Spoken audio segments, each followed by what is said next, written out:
So we're washing bottles, because we're going to need bottles for bottling. You can get bottles online and they're just like this, brown bottles with no label or anything on them. Or you can go to the store, buy a case of beer, bottles, pop-top bottles, not the screw-off kind, because the screw-off kind doesn't work with the bottle capper. And then you put it in OxyClean. The OxyClean will help the label slide right off.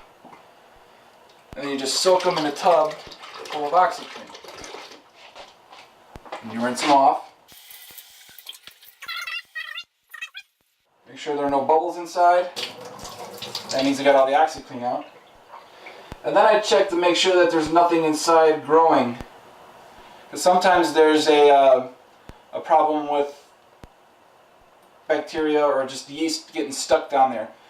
You can get a brush down there and clean it out, but I go through enough commercial beer where I just throw this away as well and just substitute in a new commercial beer bottle that I take this label off of and clean. I have this nifty little contraption.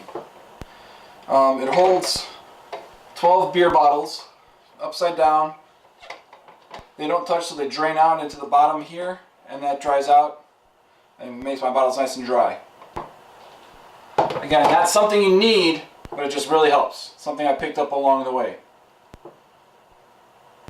You're going to need bottles eventually unless you get into kegging. So if you're brewing now, this is your first time brewing and you don't have bottles, go to the store, get some beer, drink. So that way you have bottles to put your beer in a couple weeks. Well, you can see we started boiling, so now we got to turn it off. And now it's time to add our malt extract. Stir this up real good first. You could use a wooden spoon, or a steel spoon would probably be better, but I like a whisk. Especially a silicone whisk, nylon whisk, so that way they're easier to clean. So here is our malt extract. I'm going to be using a little scoop. Again, not something you need. You could just slice those bags open and dump it in there as you need it and stir as you go along. But I find that this is a little easier. The bowl I have it in is a very cheap bowl that I got at a grocery store, and I'm not even sure where I found this. This was in my house. I'm not sure why we had it, but we had it. The extract is very hydroscopic, and that means it absorbs a lot of moisture.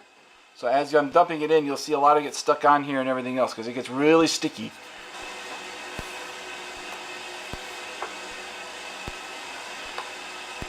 So I have the malt extract and the lactose in here. I'm just gonna sprinkle it in.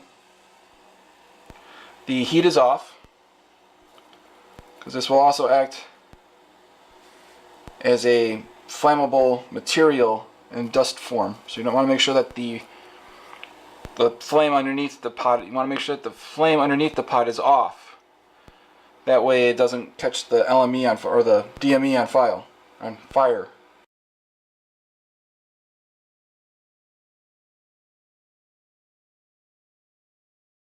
You can see here how this is all clumped up together. It's because of all the steam rising up off of the wort. It causes the dry extract to clump together, all the sugar and everything in there to clump together. It's kind of like powdered sugar.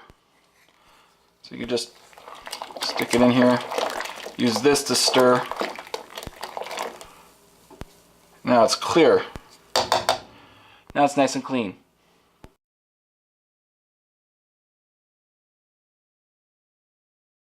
And you can see we kind of have a extract ball here. That's why it's nice to have a whisk. You can just kind of get in there and break it up. And make sure you get all the extract off of the bottom of the pot, because once you start boiling it again, it will burn. Alright, all of the extract has been added. We will now commence boiling this. One thing to bring your attention to is over here with the rivets. When we start, before we added the extract, it was much lower. So we're probably back up to our 1.5 gallons at this point, thanks to all of the extract. One thing we will do is we will use the wooden spoon as a way to prevent a boil over, because this is basically sugar water and you don't want the water coming out over the top and getting all over the stove. It just makes a sticky, gross mess that's really hard to clean up.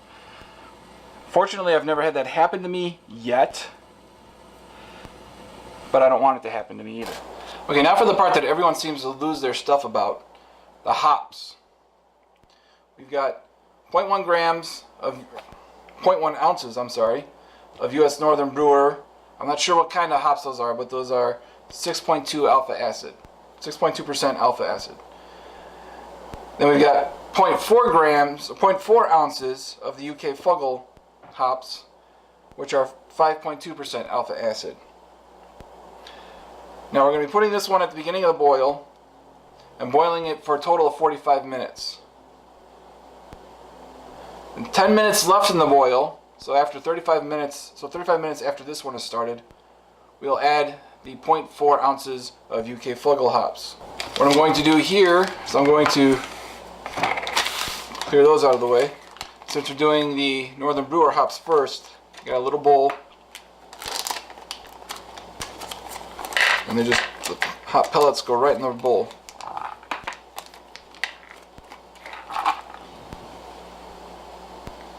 Kind of look like rabbit droppings, but they smell so much better. They smell really good, actually. According to the packaging, this is a medium intensity pine mint flavor. Okay, you can see we're coming to a boil here. Take that off, remove that, turn the heat back on, because we've got to get it to a boil. That big amount of foam there is called the hot break.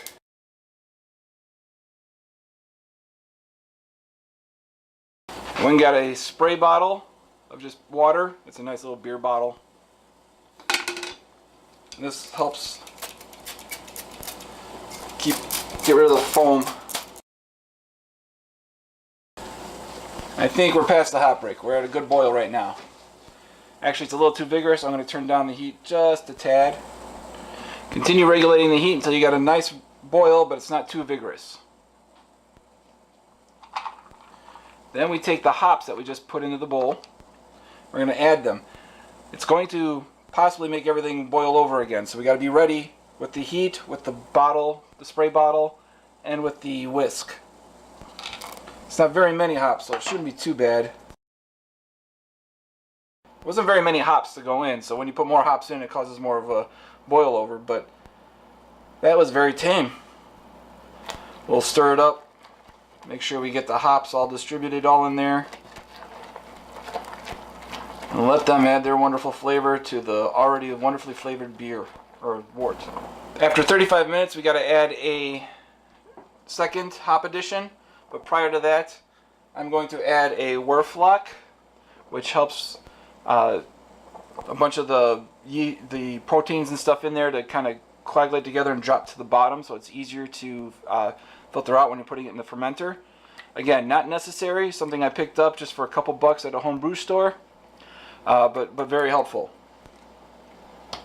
And I'm also going to insert my wort chiller in there as well. I've got something that's not needed, but you got to insert it in to boil off any impurities 15 minutes before the end of the boil. So what we'll do is we'll set a timer for 30 minutes. Let's start that. And then when that timer goes off, I'll put the wort chiller in. I will put the Werflock tablet in. And then we'll wait another 5 minutes to boil while it boils, and then we'll add the second hop addition. Alright, we got about 9.5 minutes left before we have to put in the Werflock tab and the chiller. But I figured we get our hops ready for our next hop addition. These are the UK Fuggles. And again, we're going to do the same thing. We're just going to open them up and dump them in the bowl. I've said it before, I'm not a fan of hoppy beer, but my God, these smell so good. This is Werflock. The problem is one of these tablets is for a 5-gallon batch, because that's what most people brew. Since we're only doing a 1-gallon batch, I'm going to cut one in half and just use half a tab.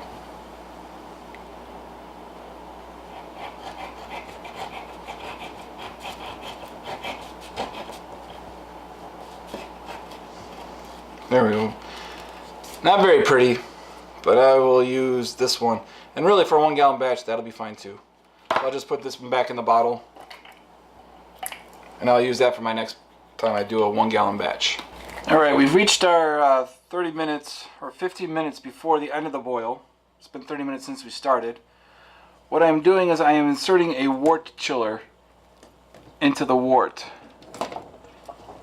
What's going to happen eventually is, in order to cool this down, we'll be putting water, cold water through here, and then it'll come out. And then cold water going through and not going back in will cool the wort down quickly. We need to put this in the boil now, so the boiling of the wort will kill off any bacteria or any germs that are on the copper coil. And then we also need to add in the Whirlfloc tablet. After that, we'll stir it up as best we can and bring it back to a boil. And then once the boil starts again, we will add the next, we'll wait 5 minutes and then add the next set of hops, the next hop addition. Alright, we got everything back to a boil here. We'll be adding the hops. Just kind of add them right down the center. With that. And then we mix it up as best we can. And now we turn our attention to sanitation. This is Star San. It's an acid-based sanitizer. According to the directions, it's about 1 ounce of Star San for 5 gallons of water. So that's a very small amount for a very large amount of water. We only got a gallon in here. We probably won't be filling that all the way up. So what we can do is right up here, there's a half-inch or a half-ounce marker here and a 1 ounce marker here. So what we're going to do is we're going to squeeze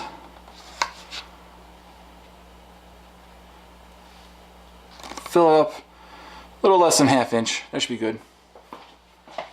We're just going to pour it right into the fermentation bucket.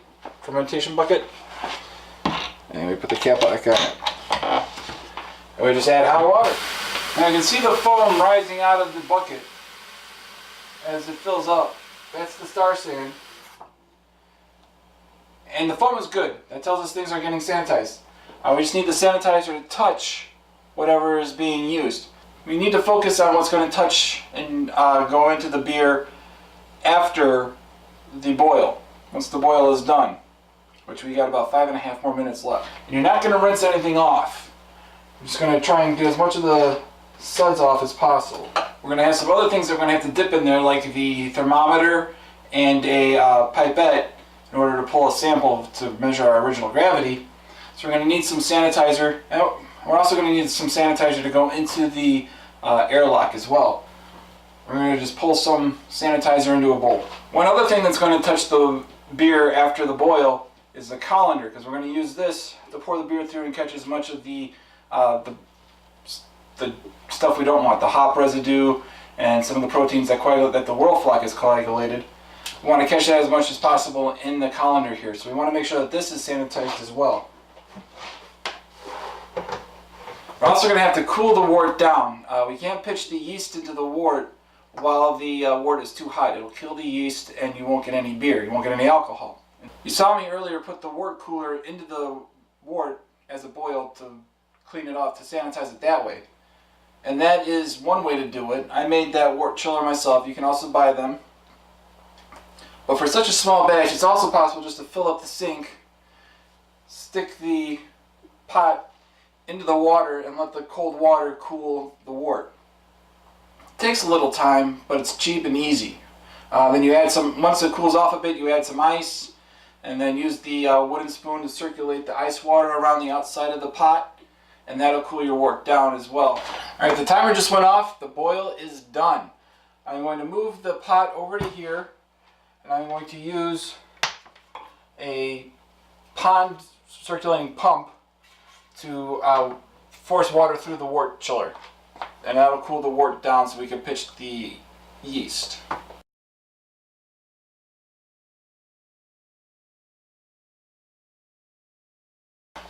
Now I'm going to take another pot, I'm going to put it in the other sink next to it,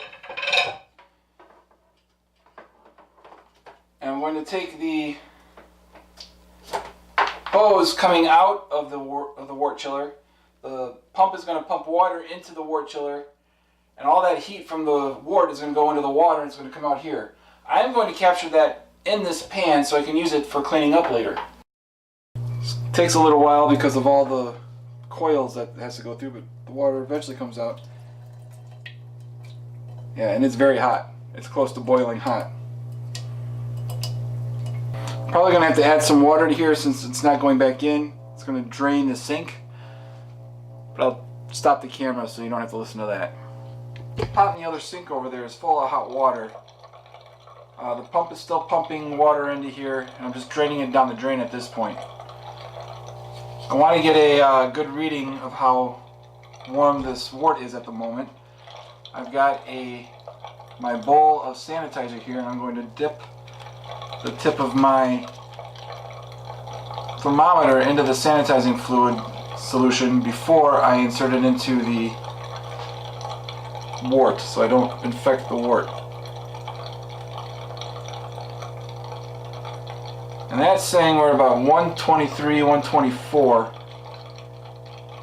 And that was from boiling, and it's only been, I don't know, about enough time to fill up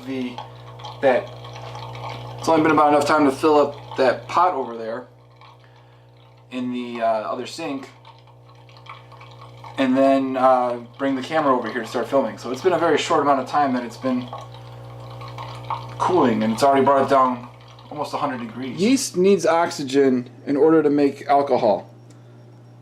After all the boiling that we've done, we've removed a lot of oxygen from the wort. So we need a way to add the oxygen back in.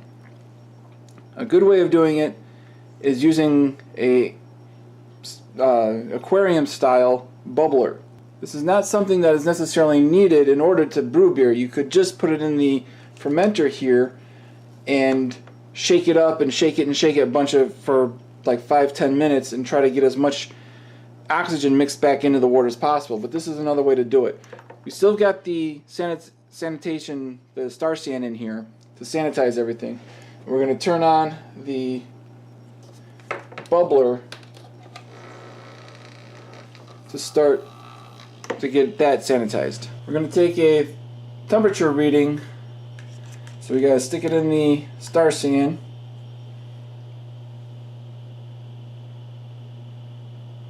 And we're under 100 degrees, depending where we go.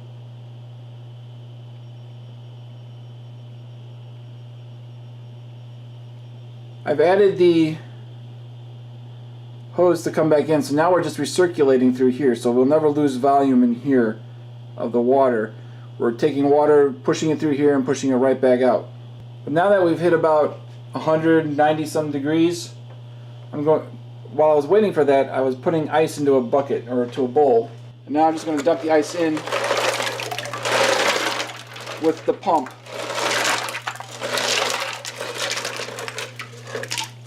This water will never touch the wort, so we don't need to worry about sanitization at this point. We just want to make sure that this copper coil is fully sanitized. We did that with the boiling. Let's get a temperature reading on the ice water. And it's down around 52 degrees, 53 degrees. That 53 degree water is going through the pipe here to cool off this wort. Let's sanitize our thermometer again and take a reading of that.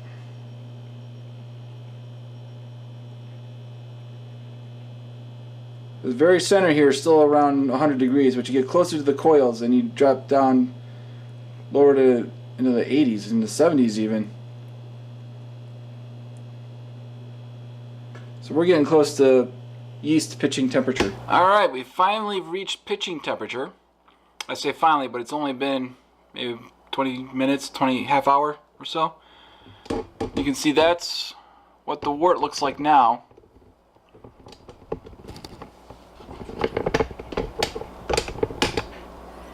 It's got all that stuff floating in it. We're going to try and filter as much of that out as possible. I've tried using an auto siphon or a racking cane to do that, and there's just so much of it in there. It just doesn't work. So I found that the colander works the best. Now it's kind of hard to see in there. There's a bunch of foam in there from the Star Sand. Don't fear the foam. It's fine. It's not going to ruin the beer. It's not going to affect the taste. It's not going to kill the yeast. It'll be fine. So just leave it in there. Don't rinse it out.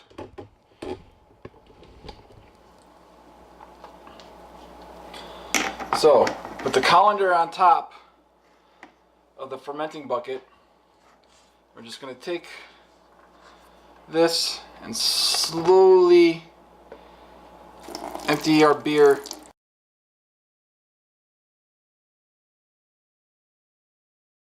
Alright, so you can see we got a little bit of it. Not nearly as much as I had hoped. But you can see that there's still quite a bit in there. And I'm actually leaving some of the wort in there. Just to kind of cut down on the amount of trub I have in the fermenter. You can actually see kind of down in here how much hop residue we got in there. There you go. There's a better look at it there. I usually just dump this down the toilet and flush it down that way, rather than put it down my kitchen sink, because it may clog. So there's the wort in the fermenter. I am going to aerate the wort. Remember we said oxygen is good for right now. Once the yeast start producing alcohol and CO2, you're not going to want to have any oxygen introduced at that point, because you run the risk of skunking your beer. But right now, as much oxygen as possible. And I'm going to use the top to cover it up to make sure nothing accidentally drops in there. I'm going to start cleaning up while this is oxygenating. And this, ladies and gentlemen, is where the pictured mental midget forgot to turn on the microphone. That means this poor, overburdened editor is stuck doing a voiceover because the talent can't be bothered to come in and fix his mistake. So what he is showing here is a gigantic mess in the next room through the door that he also forgot to close. Well, that and a refractometer. The refractometer measures how much sugar is dissolved in a liquid, in this case the wort. This is called the specific gravity. A specific gravity reading just after the boil but before the yeast is pitched is called the original gravity, or the OG for short. Another reading can be taken after the yeast has converted as much sugar as possible into alcohol and CO2. This is called the final gravity. Since the sugar will have been eaten by the yeast, the final gravity will be lower than the original gravity. The difference between the two determines how much alcohol has been produced, hence the alcohol by volume, or ABV. Here I put a couple drops of wort onto the refractometer. Just going to smear it on there. And then I'm going to take a taste, because what else are you going to do with it? I look impressed. Must have been pretty good. I close the lid. And, I don't know, sprinkled fairy dust on it or something. I don't know what that was. And then you use the light to kind of look into it. It gives a little blue line with a gauge to see what it comes out to be. One of the problems with refractometers is that their readings can be a bit skewed when there's alcohol in the liquid, leading to a slightly inaccurate alcohol by volume. The way around that is to use a hydrometer, which is much more accurate when the alcohol is present, but it requires a large sample to make measurements. When brewing small batches like this, that's a lot of beer. For home brewing, though, a refractometer is close enough. Here I've just measured the OG, and it came out to a 1.104, or an 1104. That's considered a big beer. It'll probably have a rather high ABV. And here we are in the home stretch. All we really have left to do is pitch the yeast and seal up the fermenter. It's very tempting to just go for it, but we must practice restraint and keep ourselves focused. And always remember, sanitation. This is a bottle of Star Sand. It makes it easy to sanitize everything without having to dip it in a tub. I've already sanitized the scissors there, and they're nice scissors because they come apart. It makes it very easy to clean and sanitize them. And I've already sanitized the airlock. It's been soaking in sanitizer already. And we'll use that in a bit. And this is the yeast, the magic maker. I get the yeast to the bottom of the packet and then use Star Sand after knocking down the airlock, to sanitize the packet so any little bits of yeast that may touch the outside don't contaminate the beer. You know, the little's good, more is better, right? So here I'm going to cut open the packet, and I'm going to I'm telling you that I'm going to put it in the beer, in the wort. So you can kind of see it's just little granules.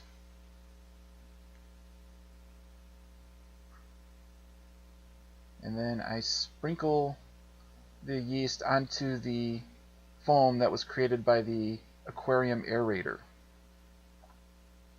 Eventually the yeast will fall through the foam and into the wort, and it'll create the beer. So now I'm going to take the star sand. I'm going to sanitize the rim of the bucket. I'm going to move the airlock off the lid. And I'm going to spray the bottom of the lid. While the beer is fermenting, the kreuzen, which is more foam that is created by the CO2, may rise up and touch the bottom of that lid. So we got to make sure it's completely sanitized. And I did spray the little black grommet there for the airlock as well. So that way when I push the airlock in, I don't push any contamination into the beer from there. I lock on the lid, make sure it's sealed really well. I grab the star sand solution from earlier, and we're going to put it into the airlock there. You can see there's a fill line on the airlock to fill it up with the sanitizing solution. So I'm going to pour it in. Close, a little more, perfect. Now before I stick it in there, I'm going to sanitize the bottom of that again, and I'm going to push it in.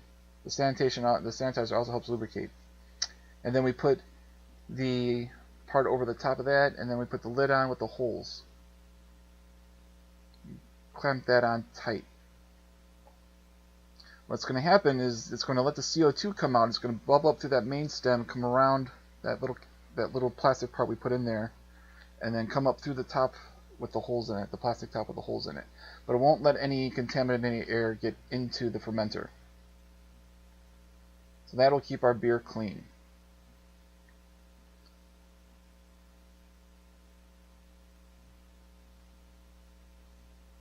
Always keep it clean by cleaning up any extra sanitizer so it's just sitting around.